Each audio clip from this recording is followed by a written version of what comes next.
আচ্ছা, কখনো কি ভেবে দেখেছেন ভালো মানুষদের সাথেই কেন মাঝে মাঝে খুব খারাপ ব্যবহার করা হয়? ব্যাপারটা হলো অনেক সময় তারা নিজেরাই নিজেদের অজান্তেই অন্যদের সেই সুযোগটা করে দেয়। যেমন ধরুন এই ছেলেটার কথা। ওর নাম আব্দুল্লাহ। ও কিন্তু খুবই ভালো একজন বন্ধু, সবসময় অন্যকে সাহায্য করার জন্য রেডি থাকে। কিন্তু সমস্যাটা হলো প্রায় অন্যরা ওকে এমনভাবে ছোট করে যেন ওর কোনো দামই নেই। আর আব্দুল্লাহ বেচারা বুঝতেই পারে না ওর সাথে কেন এমন হচ্ছে। আসলে আব্দুল্লাহর একটা ভুল ধারণা ছিল। ও ভাবত ভালো মানুষ হতে হলে সবকিছু চুপচাপ সহ্য করতে হয়। কিন্তু এটাই ছিল ওর সবচেয়ে বড় ভুল। ভালো হওয়া আর দুর্বল হওয়া কিন্তু এক জিনিস না। তো আজ আমরা আত্মসম্মান বাঁচানোর জন্য 5টা সহজ কিন্তু খুবই শক্তিশালী নিয়ম শিখব। এই নিয়মগুলোই কিন্তু আব্দুল্লাহর জীবনটা একদম বদলে দিয়েছিল।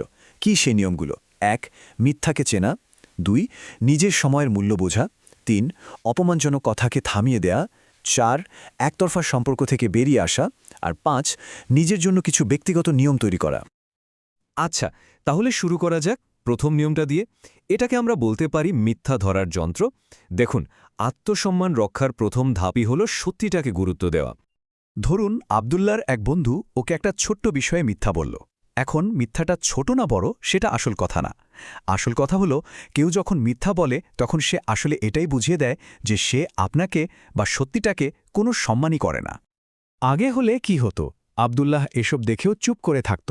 কিন্তু এখন ও জানে যে এর চেয়েও ভালো একটা উপায় আছে, আর সেটা হলো খুব শান্তভাবে মিথ্যাটা ধরিয়ে দেওয়া। এখন আব্দুল্লাহ শুধু একটাই কথা বলে, ব্যাপারটা তো ঠিক এমন ছিল না। ব্যাস, এই ছোট্ট একটা কথাই কিন্তু যথেষ্ট। এটা অপরজনকে বুঝিয়ে দেয় যে আপনি বোকা নন আর আপনি মিথ্যাকে একদমই পাত্তা দেবেন না। মিথ্যার মতো আরেকটা জিনিস আছে যা অসম্মানেরই লক্ষণ, সেটা হলো আপনার সময় নষ্ট করা। আর এখান থেকেই আসছে আমাদের 2 নম্বর নিয়ম। আপনার সময় কিন্তু একটা অমূল্য সম্পদ। যেমন আব্দুল্লাহর এক বন্ধু ছিল যে দেখা করতে এলে দেরি করত। ভাবুন তো, কারোর সময় নষ্ট করাটা আসলে কি? এটা অনেকটা তার জীবন থেকে এমন একটা জিনিস চুরি করার মতো যা সে আর কোনোদিনও ফেরত পাবে না। আসল সম্মানটা কিন্তু এখানেই বোঝা যায়। যে আপনাকে সত্যি সত্যি সম্মান করে সে আপনার সময়েরও দাম দেবে। সে একদম ঠিক সময়ে আসবে, কারণ সে জানে আপনার সময়টাও তার কাছে মূল্যবান। তাই একবার সুযোগ দেওয়ার পর আব্দুল্লাহ এখন একদম পরিষ্কার করে বলে দেয়, দেখো, আমার সময় কিন্তু দাম আছে। যদি এরপরও তুমি দেরি করো তাহলে হয়তো আমাদের আর দেখা করা সম্ভব হবে না। সময়ের মতো কিছু কথাও আছে যা আমাদের ভেতরটা একেবারে ছোট করে দেয়, আমাদের শক্তি কেড়ে নেয়। আর এটাই হলো আমাদের 3 নম্বর নিয়ম, সেই সব কথাকে চেনা যা আপনাকে ছোট করে ফেলে। যেমন আপনাকে হয়তো কেউ বলল, আরে তুমি তো বড্ড সেন্সিটিভ, বা আমি তো সোজা সাপটা সত্যি কথা বলি, কিংবা তুমি তো একটা মজাকও নিতে পারো না। এই কথাগুলো শুনতে খুব সাধারণ লাগলেও এগুলো আসলে এক একটা বিষাক্ত তীরের মতো। এই ধরনের কথাগুলো শুনলে কি হয়? নিজের ওপর থেকেই বিশ্বাসটা কেমন কমে যায়, তাই না? সত্যিটা হলো যে এই কথাগুলো বলছে সে আসলে আপনাকে ছোট বানিয়ে নিজে বড় হতে চাইছে। এটা পুরোপুরি তার নিজের দুর্বলতা। এর জবাব কিন্তু একটাই, খুব সহজ আর খুব শক্তিশালী।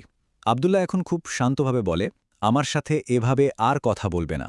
এই একটা বাক্যই একটা দেয়ালের মতো কাজ করে। এটা পরিষ্কারভাবে জানিয়ে দেয় যে এই ধরনের ব্যবহার আর চলবে না। এই ধরনের অসম্মানজনক কথার মতোই ক্ষতিকর হল একতরফা সম্পর্ক। আর এটাই আমাদের 4 নম্বর নিয়ম, একতরফা রাস্তা থেকে সাবধান।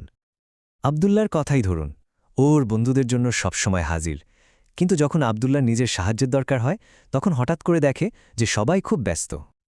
একেই বলে একতরফা বন্ধুত্ব, যেখানে একজন শুধু দিয়েই যায় আর অন্যজন শুধু নিতেই থাকে। কিন্তু আসল বন্ধুত্ব তো একটা ওয়ান ওয়ে স্ট্রিট না, এটা একটা 2 ওয়ে স্ট্রিট, যেখানে দেওয়া নেওয়া দুদিক থেকেই হয়। তো আমরা যে সমস্যাগুলো নিয়ে কথা বললাম, মিথ্যা বলা, সময় নষ্ট করা, অপমান করা, একতরফা সম্পর্ক, এই সব কিছুর সমাধান কিন্তু একটাই শক্তিশালী জিনিস।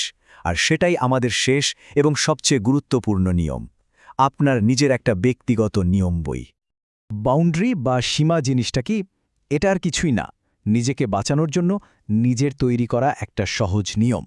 যেমন আপনার একটা নিয়ম হতে পারে, কেউ আমার সাথে চিৎকার করে কথা বলতে পারবে না। আর এই নিয়মটা চালু করার জন্য মাত্র 3টা স্টেপ। 1. আপনার নিয়মটা কি সেটা স্পষ্ট করে জানিয়ে দেন। 2. যদি কেউ সেই নিয়ম ভাঙে তাকে একবারের জন্য সতর্ক করুন। আর 3. একই ভুল যদি সে আবার করে তাহলে চুপচাপ সেই সম্পর্ক থেকে বেরিয়ে আসুন। শেষ করার আগে একটা কথা মনে রাখবেন, যারা আপনাকে সত্যি ভালোবাসে আর সম্মান করে তারা আপনার নিয়মগুলোকেও সম্মান করবে, আর যারা করে না তারাই আপনার এই নিয়মগুলোর সাথে লড়াই করবে। তাহলে এখন একটু ভাবুন তো, নিজের আত্মসম্মানকে রক্ষা করার জন্য আজকেই আপনি আপনার ব্যক্তিগত নিয়ম বইতে নতুন কোনো নিয়মটা যোগ করতে পারেন।